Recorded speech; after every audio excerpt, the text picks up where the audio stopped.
Hello बच्चों, आज का जो टॉपिक हम डिस्कस करने वाले हैं वो टॉपिक है इलेक्ट्रिक पावर। ये टॉपिक मैंने अलग अलग सेगमेंट में क्या किया है, डिवाइड किया है। ठीक है, एक टॉपिक वर्क डन से रिलेटेड है, एक वीडियो पावर रेटिंग से रिलेटेड है, एक video heating effect of electric current से रिलेटेड है। ठीक है, तो आज का जो टॉपिक है इलेक्ट्रिक पावर, इसको हम बिल्कुल आसान शब्दों में समझने की कोशिश करेंगे।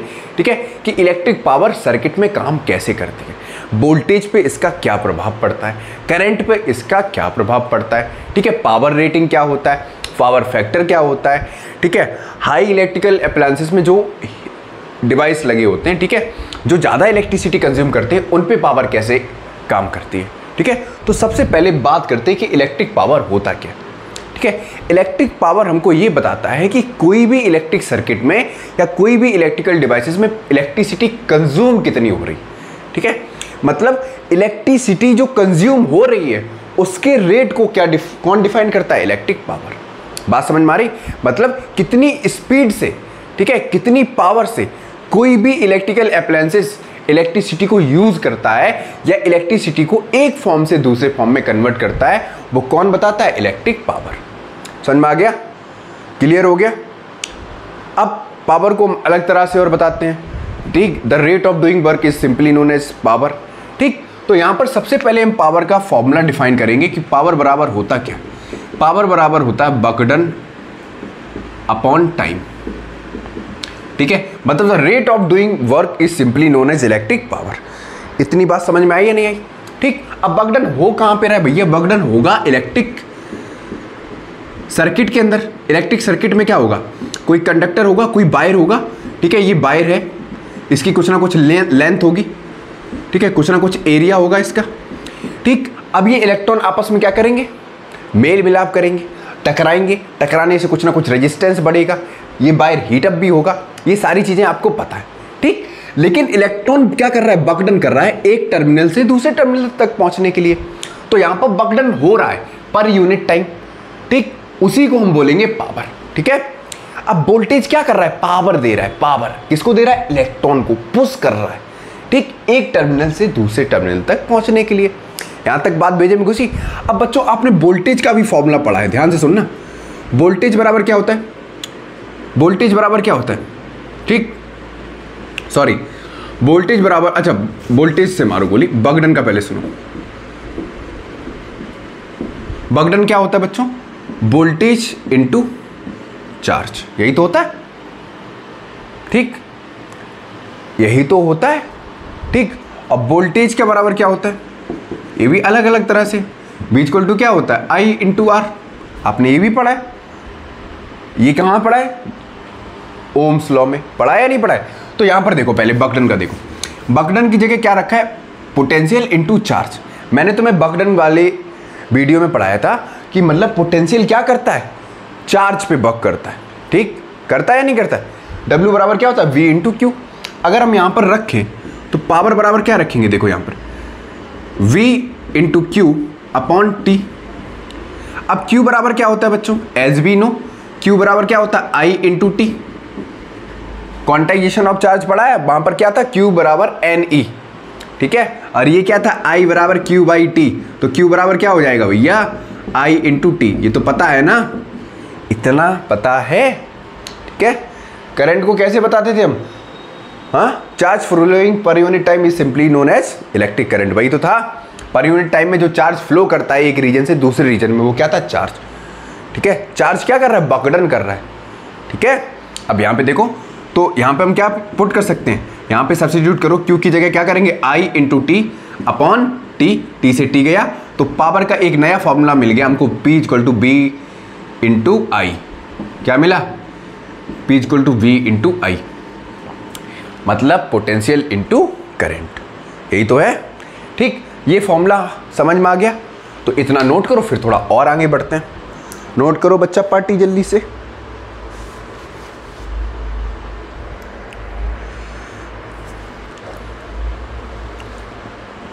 यहां तक समझ में आया। अब मैं तुमसे अगर ये पूछूं कि इस फॉर्मूले को देख के आपको क्या पता चल रहा है, ठीक है, इस फॉर्मूले को देख के आपको ये पता चल रहा है कि इलेक्ट्रिक पावर का मेजरमेंट इस बात पर डिपेंड करता है कि कोई भी डिवाइस या कोई भी इलेक्ट्रिकल अप्लायंसेस इलेक्ट्रिसिटी कंज्यूम कितना रेट पे कर रहा है, यही तो पता चल रहा है।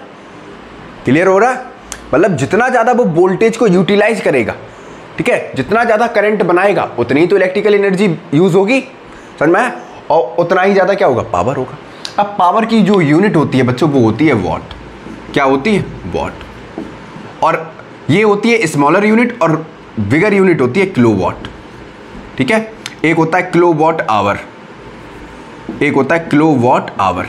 इन सभी के बीच में अभी डिफरेंशिएशन हम आपको बताएंगे, ठीक है। एक मिनट रुको, मेरे हाथों में इंक लग गई, तब तक तुम लोग नोट करो फटाफट।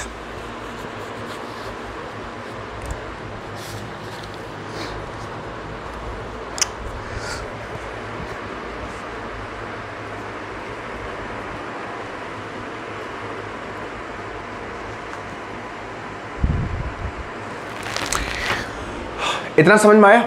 अच्छा, मैं तुमसे ये पूछूं कि इलेक्ट्रिक पावर का फिजिकल मीनिंग क्या है? इलेक्ट्रिक पावर का फिजिकल मीनिंग ये है कि कौन सा डिवाइस कितने रेट पे इलेक्ट्रिकल एनर्जी कंज्यूम कर रहा है। जितना हैवी इलेक्ट्रिकल एप्लायंसेस होगा, जितना हैवी डिवाइस होगा, उतना ही ज़्यादा वो क्या करेगा, इलेक्ट्रिकल एनर्जी को यूटिलाइज करेगा। इलेक्ट्रिक हीटर देखा है? इलेक्ट्रिक हीटर क्या करता है, हीटिंग इफेक्ट शो करता है, ठीक है। वो क्या करता है, हीट प्रोड्यूस करता है। तो हीट प्रोड्यूस करने के लिए वो इलेक्ट्रिकल एनर्जी को ज़्यादा यूटिलाइज करता है, किसमें, लाइट एनर्जी और हीट एनर्जी में कन्वर्ट करने के लिए। समझ में आया? तो वो ज़्यादा पावर को क्या करेगा, कंज्यूम करेगा। मतलब उसमें जो इलेक्ट्रिक हीटर होते हैं, आपने देखा उसके पीछे लिखा होता है इतने वॉट का है, ठीक है। बल्ब के आगे लिखा होता है इतने वॉट का हुआ है, ठीक। तो जितना ज़्यादा वॉट होगा मतलब वो उतना ही हैवी क्या होगा, इलेक्ट्रिकल डिवाइस होगा, ठीक है। उतना ही ज़्यादा वो इलेक्ट्रिकल एनर्जी को क्या करेगा, कंज्यूम करेगा। समझ में आया? उतना ही ज़्यादा इलेक्ट्रिकल एनर्जी को क्या करेगा, कंज्यूम करेगा, ठीक है। नोट किया यहाँ तक? ठीक। अब इसके कुछ फॉर्मूलेस और देखते हैं कि कौन कौन से फॉर्मूला बन सकते हैं। इतना मैं रब करूं, ठीक है। तो पावर की यूनिट क्या पता चल गई आपको, वॉट, और बिगर यूनिट क्या थी, किलोवाट। चलो थोड़ा और फॉर्मूला पहले बनाते हैं, फिर कन्वर्जन देखेंगे होता क्या है। तो पहले तुमने फॉर्मूला अभी पढ़ा, V बराबर क्या था, V इंटू आई, वी आई। अच्छा, ओम्स लॉ आपने पढ़ा है, ठीक है। ओम्स लॉ में एक फॉर्मूला पता था, V इक्वल टू क्या था, I इंटू आर। अगर मैं यहाँ पर सब्स्टिट्यूट कर दूँ V की जगह I इंटू आर, तो पावर का एक नया फॉर्मूला मिल जाएगा, I R इंटू आई। तो क्या आ जाएगा, I स्क्वायर R। एक फॉर्मूला ये मिल गया, ठीक है। एक फॉर्मूला तुमने अभी पता है क्या, V बराबर क्या था, W बाई टी। एक फॉर्मूला ये था, ठीक है। अब इसी में अगर हम एक और चेंज कर दें, अगर हमको चाहिए I, ठीक है, एक फॉर्मूला निकल आएगा P बराबर, अगर हमको I निकालना है तो I बराबर क्या होगा, B अपॉन R, यही तो होगा। अब यहाँ पे सब्स्टिट्यूट करो इस वाले इक्वेशन में, इस वाली में, तो I की जगह क्या रखना, B अपॉन R। तो V तो था, अब I की जगह सब्स्टिट्यूट करो B अपॉन R, तो P का फॉर्मूला निकल आया B स्क्वायर बाई R। एक फॉर्मूला ये आ गया, ठीक है। क्लियर हो गया? और फॉर्मूले कौन कौन से बन सकते हैं? एक बनेगा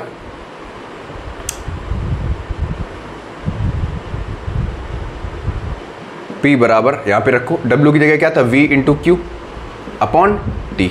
एक फॉर्मूला ये बन गया,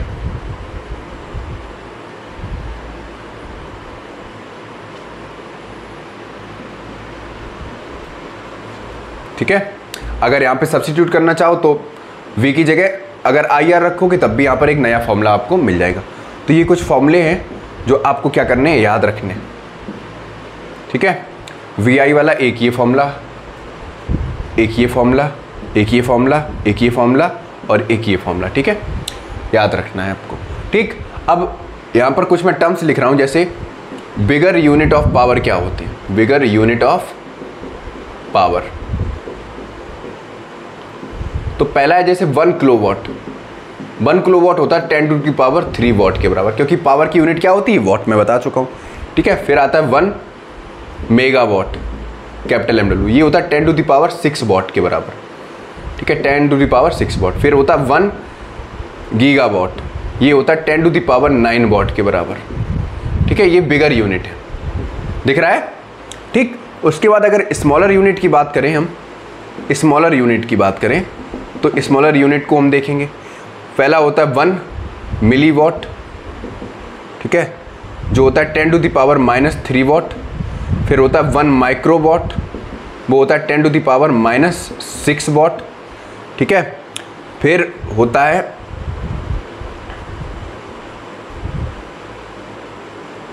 1 हॉर्स पावर,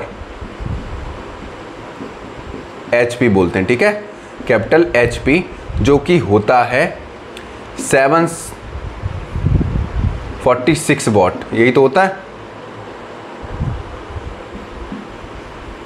ठीक। फिर होता है 1 HP कितने किलोवाट के बराबर होता है, तो वो होता है 0.746 किलोवाट के बराबर, ठीक है, ये भी याद रखना। 1 हॉर्स पावर कितने वॉट के बराबर होता है, 746 वॉट के बराबर, और 1 हॉर्स पावर कितने किलोवाट के बराबर होता है, 0.746 किलोवाट के बराबर, ठीक है। क्लियर हो गया, कोई दिक्कत? नोट करो यहाँ तक, फिर आगे बढ़ते हैं, नोट करो तब तक।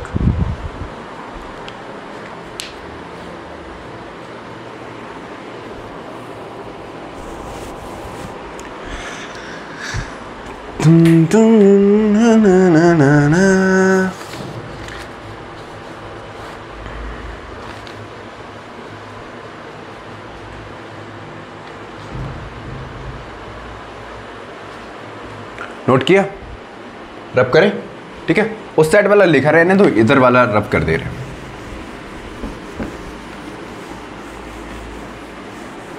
इतना काफी है समझाने के लिए, ध्यान से देखो यहां पर। अब मैं इलेक्ट्रिक पावर का कुछ डेली लाइफ यूज बताऊंगा, ठीक है। जैसे आपने इलेक्ट्रिक बल्ब को देखा है, इलेक्ट्रिक बल्ब में क्या होता है, जैसे ही करंट फ्लो होता है तो बल्ब क्या करता है, ग्लो करता है। जब बल्ब ग्लो करता है तो वहां पर इलेक्ट्रिकल एनर्जी किस में कन्वर्ट हो रही है, लाइट एनर्जी में और हीट एनर्जी में, ठीक है। अगर मान लो इलेक्ट्रिक बल्ब 100 वॉट का है, ध्यान से सुनो, अगर इलेक्ट्रिक बल्ब 100 वॉट का है तो हर सेकंड में जो वो एनर्जी यूटिलाइज करेगा वो 100 जूल करेगा पर सेकंड, ठीक है। मतलब 100 जूल ऑफ एनर्जी वो हर सेकंड क्या करेगा, यूटिलाइज करेगा। क्लियर हो गया? मजेदार बात थी ना, ठीक। अब बात करते हैं कि पावर फैक्टर क्या होता है। पावर फैक्टर ये बताता है कि कोई भी डिवाइस में या कोई भी इलेक्ट्रिकल अप्लायंसेस में रियल पावर कितनी है, ठीक है। तो पावर फैक्टर का फॉर्मूला होता है, ठीक है, याद रखना, पावर फैक्टर बराबर होता है real power upon apparent power, means actual power upon apparent power. इतना नोट करो फटाक से, फिर आगे बढ़ते हैं। इतना समझ में आया? ठीक, मतलब पावर फैक्टर सिर्फ इतना ही बताएगा कि कोई भी सर्किट में एक्चुअल पावर कितना है या कितना इलेक्ट्रिकल एनर्जी कितना वो यूटिलाइज कर रहा है। यहां तक बात बेजे में घुसी, ठीक है। अब बात करते हैं पावर रेटिंग की। एक और टर्म आता है, ये एक टर्म हो गया, दूसरा टर्म है पावर रेटिंग। पावर रेटिंग क्या है बच्चों? पावर रेटिंग ये है, आपने जितने भी इलेक्ट्रिकल अप्लायंसेस देखे होंगे, जितने भी इलेक्ट्रिकल डिवाइस देखे होंगे, हर किसी के पीछे अलग अलग पावर लिखा होता है। इतने वॉट का है, ये इतने वॉट का है, चार्जर अलग वॉट का होता है, ठीक है। जो भी इलेक्ट्रिकल डिवाइसेस देखे हैं, इलेक्ट्रिक हीटर अलग मतलब अलग वॉट का होता है, जनरेटर अलग वॉट का होता है, इन्वर्टर का जो पावर रेटिंग होता है अलग दे रखा होता है, ठीक है। तो हर एक इलेक्ट्रिकल डिवाइसेस पे अलग अलग पावर रेटिंग लिखी होती है। वो पावर रेटिंग क्या बताती है? वो पावर रेटिंग ये बताती है कि डिवाइस कितना एनर्जी हर सेकंड में यूटिलाइज कर रहा है या करेगा, ठीक है। वो कितना हीटिंग इफेक्ट शो करेगा या कितना हैवी लोड लेगा, ठीक है। जितना पावर रेटिंग ज़्यादा होगा उतना ही वो ज़्यादा वोल्टेज क्या करेगा, यूटिलाइज करेगा, या जितना ज़्यादा वो क्या करेगा। आपने देखा बिल इलेक्ट्रिक हीटर का बहुत ज़्यादा क्यों आता है, ठीक है। या जितने भी इलेक्ट्रिकल डिवाइसेस होते हैं जो हैवी लोड पे काम करते हैं उनका बिल बहुत ज़्यादा आता है। क्यों? क्योंकि वो ज़्यादा पावर क्या करते हैं, कंज्यूम करते हैं। यहाँ तक बात समझ में आई? अगर मैं तुमसे पूछूं कि 1 वॉट क्या होता है, 1 वॉट क्या होता है? देखो अभी मैंने फॉर्मूला बताया था, पावर बराबर क्या था, वर्क डन अपॉन टाइम, ठीक है। अब पावर की यूनिट क्या होती है, ये वर्क डन है, ध्यान से सुनना, वर्क डन बाई टाइम। तो पावर कितना होता है, पावर का यूनिट होता है जूल, पावर का यूनिट होता है वॉट, और वर्क डन की यूनिट क्या होती है, जूल, और टाइम की तो पता है सेकंड, ठीक। तो मतलब 1 वॉट क्या होता है, जब 1 जूल वो एनर्जी यूटिलाइज करे, किसमें, 1 सेकंड में। 1 वॉट को क्या बोलेंगे, जब 1 जूल ऑफ एनर्जी कोई भी इलेक्ट्रिकल डिवाइस क्या करेगा, कंज्यूम करेगा 1 सेकेंड में, तो उसको बोलेंगे 1 वॉट। ठीक है, ठीक है, तो क्या बोलेंगे 1 वॉट को ऐसे भी बोल सकते हो, डेफिनेशन रटने का नहीं है, देखो समझो बस। ठीक है, पावर की यूनिट क्या होती है, वॉट, तो इसको लेंगे 1 यूनिट वॉट। यूनिट वॉट क्या होता है, जब unit joule of energy unit time में या यूनिट सेकंड में क्या करे, यूटिलाइज करे, तो उसको हम बोलेंगे 1 वॉट। बात समझ में आ गई? ठीक है, अच्छा मैं तुमसे होमवर्क में एक क्वेश्चन पूछ रहा हूं कि 1 वॉट या पावर की सीजीएस यूनिट क्या होती है, पावर की सीजीएस यूनिट क्या होती है, आप बताओगे। ठीक है, कमेंट बॉक्स में आंसर देना कि पावर की सीजीएस यूनिट क्या होती है। आज के लिए इतना ही रखते हैं। ठीक है, इसके न्यूमेरिकल्स नेक्स्ट वीडियो में कवर करेंगे। ठीक है।